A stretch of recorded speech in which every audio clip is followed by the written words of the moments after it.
Hi అండి. ఈరోజు మనం క్యాప్సికమ్ క్యారెట్ కర్రీ చేసుకుందామండి గ్రేవీతోన. చాలా బాగుంటుంది.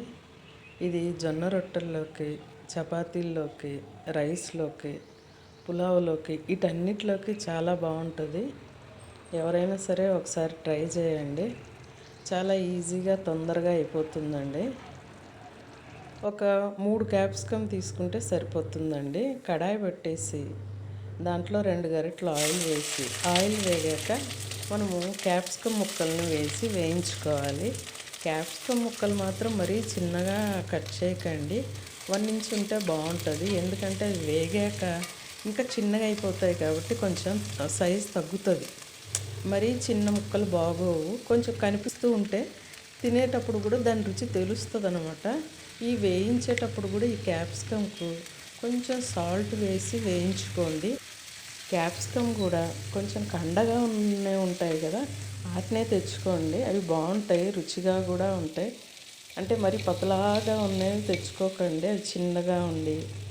వాటికంటే ఈ క్యాప్సికమే బాగా రుచిగా ఉంటుంది.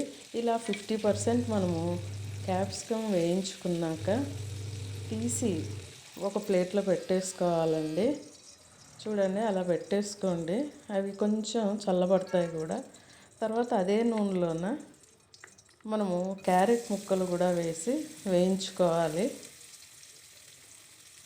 క్యారెట్లు కొంచెం వేగుతూనే మనము ముందుగా కట్ చేసి పెట్టుకున్న ఆనియన్స్ ముక్కలు కూడా వేసుకోవాలండి.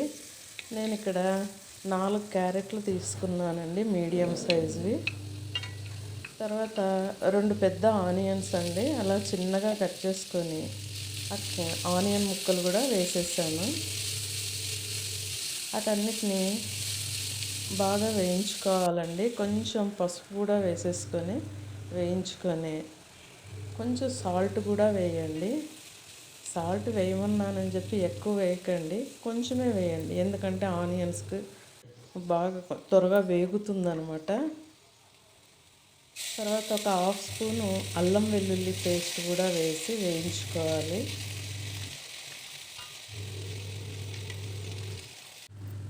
అన్నిటినీ మనం ఎలాగో స్టెప్ బై స్టెప్ వేస్తూనే ఉంటాం కదండి. 1/2 స్పూన్ కారప్పొడి, 1/2 స్పూన్ ధనియా పొడి, ఒక 1/2 స్పూన్ జీరా పొడి అండి. వీటి మూడింటిని వేసేసి బాగా మిక్స్ చేసేసుకోవాలి. అలా ఈ వేసిన పొళ్ళన్నీ కూడా కొంచెం వేగిన తర్వాత మనము 2 పెద్ద టమాటోలు మిక్సీకి వేసుకున్నాం కదా, టమాటో ప్యూరీ కూడా వేసేసి బాగా కలిపి కాసేపు మంచిగా వేగనివ్వాలి.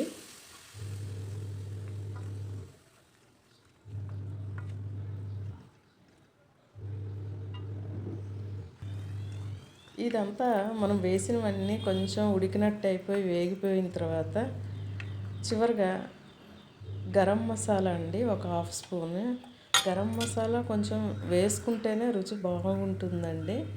ఒక 1/2 స్పూన్కి కొంచెం తక్కువే వేసుకోండి, మరి 1/2 స్పూన్ అంటే 1/2 స్పూన్ కాదు. వేసేసుకొని బాగా వేయించుకోవాలి.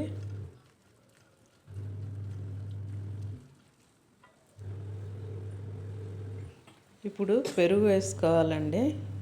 నేను నా దగ్గర ఉన్నటువంటి కొత్తిమీర వేసిన పెరుగు వేసుకుంటున్నానండి. నేను వీక్లో థ్రైస్ కానీ పెరుగులోన కొత్తిమీర వేసుకొని తింటామండి, బాగుంటుంది, ఇష్టం అందరికీ. నా దగ్గర ఆ పెరుగు ఉందని చెప్పి అది వేసుకున్నానండి. మీరు పెరుగు ఉంటే పెరుగు వేసేసుకొని బాగా మిక్స్ చేయండి. ఒక 2 పెద్ద స్పూన్లు తీసుకుంటే సరిపోతుంది పెరుగు.